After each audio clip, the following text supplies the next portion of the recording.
السلام علیکم۔ آیت الکرسی کے فائدے اور فضیلت۔ قرآن مجید میں یوں تو ہر حرف اور آیت ہی اپنی جگہ بڑی فضیلت رکھتی ہے، لیکن آیت الکرسی کی شان و عظمت سب سے بلند تر ہے۔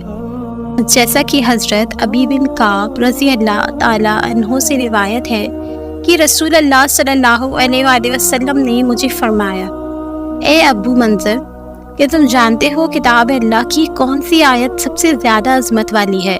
میں نے عرض کی، اللہ اور اس کے رسول صلی اللہ علیہ وآلہ وسلم زیادہ جانتے ہیں۔ آپ صلی اللہ علیہ وآلہ وسلم نے دوبارہ فرمایا، اے ابو منذر، کیا تم جانتے ہو اللہ کی کتاب کی کون سی آیت سب سے زیادہ عظمت والی ہے؟ میں نے عرض کی، اللہ لا الہ الا هو الحی القیوم، یعنی آیت الکرسی ہے۔ تو آپ علیہ السلام نے میرے سینے پر ہاتھ مارا اور فرمایا، اللہ کی قسم ابو منذر، تمہیں یہ علم مبارک ہو۔ اس حدیث سے ایک تو قرآنی علم کی اہمیت واضح ہوتی ہے کہ اس پر نبی علیہ السلام سیدنا ابی رضی اللہ تعالیٰ عنہ کو مبارک دے رہے ہیں، اور دوسرا اس آیت کی فضیلت عیاں ہو رہی ہے کہ پورے قرآن میں یہی آیت سب سے اعلیٰ ہے۔ سوچنے والی بات یہ ہے کہ آخر کیوں اس آیت کی اس قدر اہمیت و فضیلت بیان کی گئی ہے؟ تو اس کی وجہ یہ معلوم ہوتی ہے کہ آیت الکرسی ساری ہی اللہ رب العزت کی عسکر اور توحید کے بیان پر مشتمل ہے۔ اس آیت میں 16 بار اللہ کا اسم و ضمیر دونوں سے ذکر آیا ہے، اور دوسرا اس آیت میں توحید باری تعالیٰ کے 11 دلائل دیے ہیں۔ جس آیت یا سورت میں توحید کا بیان ہوتا ہے وہ خصوصی مقام رکھتی ہے، جیسا سورہ اخلاص کے متعلق فرمایا کہ یہ سورہ قرآن مجید کے 1/3 کے برابر ہے، جس کا ایک مطلب اہل علم نے یہ بتایا ہے کہ جو 3 بار سورہ اخلاص کی تلاوت کرتا ہے اسے پورا قرآن پڑھنے کا ثواب ملتا ہے۔ اس فضیلت کی وجہ یہ بھی ہے کہ اس میں توحید کا بیان اور اللہ رب العزت کا تعارف ہے، جس کی وجہ سے یہ اتنی اہمیت رکھتی ہے کہ جو شخص رات کو سونے سے قبل اس کی تلاوت کرتا ہے، ساری رات ایک فرشتہ اس کی حفاظت کرتا ہے اور شیطان اس کے قریب نہیں آ سکتا، اور جو اسے ہر فرض نماز کے بعد پڑھتا ہے وہ وفات کے بعد جنت میں داخل ہوتا ہے۔ یوں ہی شب و روز کی مسلسل تکرار سے انسان کے دل و دماغ میں توحید پوری طرح بیٹھ جاتی ہے اور ہر وقت اس کے اثرات تازہ رہتے ہیں۔ اگر آج مسلمان اللہ رب العزت کے تعارف اور توحید کے لیے سورہ اخلاص اور آیت الکرسی خود بھی ذہن نشین رکھیں اور اپنے بچوں کو بھی اچھے سے سمجھا دیں، تو کوئی وجہ نہیں کہ اس کے باوجود بھی ہمارے معاشرے میں ہر جگہ شرک کے مظاہر نظر آئے اور مسلمان اپنے ہاتھوں سے مردے دفنا کر ان کو پوجنے اور حاجت روا ماننے لگے۔ ابو ہریرہ رضی اللہ تعالیٰ عنہ سے روایت ہے کہ مجھے نبی کریم صلی اللہ علیہ وآلہ وسلم نے صدقہ فطر کی حفاظت کرنے پر مقرر فرمایا۔ کوئی شخص آیا اور چوری کرنے لگا، میں نے اسے پکڑا اور کہا، میں تجھے رسول اللہ صلی اللہ علیہ وآلہ وسلم کے پاس لے کر جاؤں گا۔ وہ کہنے لگا کہ میں محتاج ہوں اور سخت تکلیف میں ہوں، چنانچہ میں نے اسے چھوڑ دیا۔ صبح ہوئی تو نبی اکرم صلی اللہ علیہ وآلہ وسلم نے مجھ سے پوچھا، ابو ہریرہ، آج رات تمہارے قیدی نے کیا کہا تھا؟ میں نے کہا، اس نے تکلیف اور عیالداری کا شکوہ کیا، تو میں نے اسے چھوڑ دیا۔ آپ صلی اللہ علیہ وآلہ وسلم نے فرمایا، خیال رکھنا، وہ جھوٹا ہے، وہ پھر تمہارے پاس آئے گا۔ چنانچہ اگلی رات پھر آیا اور چوری کرنے لگا، میں نے اسے پکڑ لیا اور کہا، آج تو میں تجھے رسول اللہ صلی اللہ علیہ وسلم کے پاس لے کر جاؤں گا۔ اس نے پھر محتاجی اور عیالداری کا شکوہ کیا اور میں نے اسے چھوڑ دیا۔ صبح ہوئی تو نبی صلی اللہ علیہ وآلہ وسلم نے مجھ سے پوچھا، تمہارے قیدی نے کیا کہا؟ میں نے کہا، اس نے شکوہ کیا، تو میں نے اسے چھوڑ دیا۔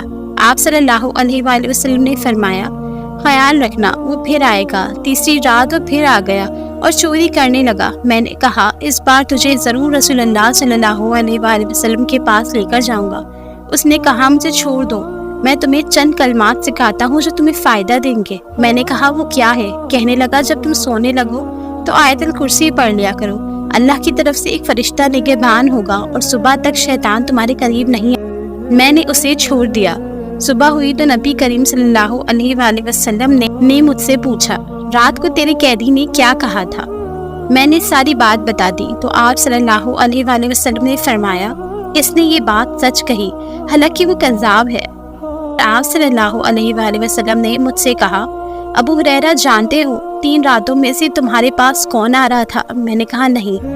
آپ صلی اللہ علیہ وآلہ وسلم نے فرمایا وہ شیطان تھا۔ آیت کی مختصر تفسیر۔ یہ قرآن کریم کی عظیم ترین آیت اپنی ابتدا ہی میں تمام معبودان باطلہ کی تردید کر دیتی ہے اور ایک اللہ تعالیٰ کی خالص توحید پر ایمان لانے کی دعوت دیتی ہے۔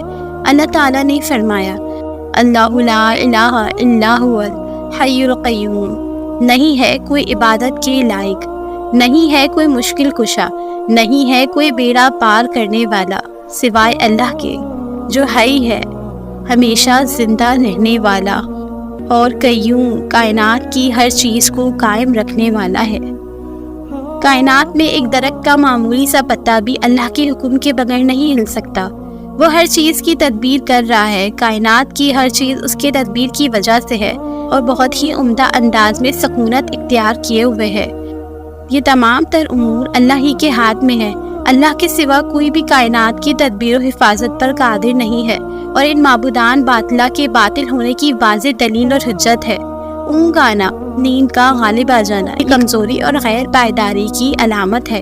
یہ انسان کی خاص صفت ہے کہ جب وہ تھک جائے تو اس پر نیند غلبہ پا جاتی ہے۔ اللہ تعالیٰ نے فرمایا لا تأخذہ سنۃ ولا نوم، کہ اللہ تعالیٰ تو وہ ہے جس پر نہ اونگ غالب آتی ہے، نہ نیند، اور نہ ہی کسی قسم کی کمزوری۔ اللہ تعالیٰ ان تمام نقائص سے پاک ہے اور بالا تر ہے، اور یہ اللہ تعالیٰ کی قیومت پر دلالت کرتی ہے۔ اللہ تعالیٰ تمام جہانوں کی تدبیر کرتا ہے۔ اگر اللہ سبحانہ تعالیٰ کو نیند آتی تو کائنات کا سارا نظام درہم برہم ہو جاتا ہے۔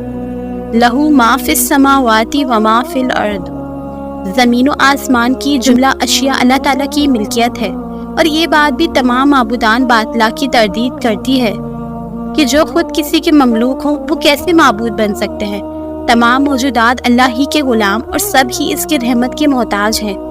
وہی حقیقی بادشاہ ہے، وہی رزاق ہے، وہی مدبر ہے، اور وہی ہر چیز کا نگہبان ہے۔ من ذا الذی یشفع عندہ الا بإذنہ، مشرکین ہمیشہ سے اس بات کے قائل چلے آ رہے ہیں اور آج کے دور میں بھی اس گمان کا ضبط پر ڈٹے ہوئے ہیں کہ ہمارے معبودان باطلہ اللہ کے حضور ہماری شفاعت کرنے کے مجاز ہیں۔ آج بھی ہمارے درمیان ایسے مشرکین و کفار موجود ہیں۔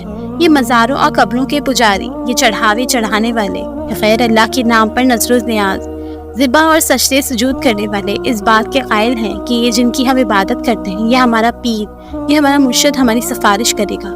اللہ تعالیٰ نے شفاعت کے متعلق تمام مشرکین کے گمان اور ان کے دعوے کی تردید کر دی ہے کہ کسی پیر، فقیر اور مرشد یا کسی قبر کے مجاور کی کوئی سفارش کام نہیں آئے گی۔ اگر کوئی چیز کام آئے گی تو وہ خالص توحید آئے گی۔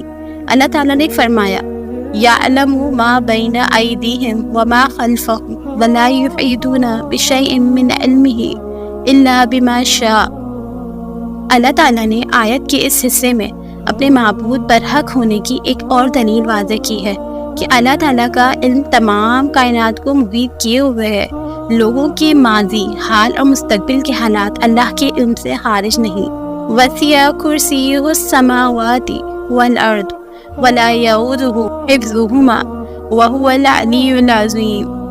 امام المفسرین عبداللہ بن عباس رضی اللہ تعالیٰ عنہ نے کرسی کے تفسیر علم سے کی ہے۔ اربعہ مفسرین ہے، موضع قدمین ہے، یعنی پیروں کے رکھنے کی جگہ منقول ہے۔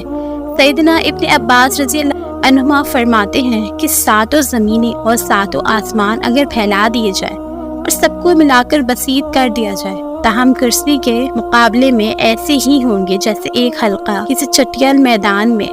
اور ابن جریر کی ایک مرفوع روایت میں ہے کہ 7 آسمان کرسی میں ہے، ایسے ہی ہیں جیسے 7 درہم ڈال میں۔ واللہ العلم بالصواب۔ ویڈیو پسند آئی ہو تو چینل کو سبسکرائب ضرور کریں۔ اللہ حافظ۔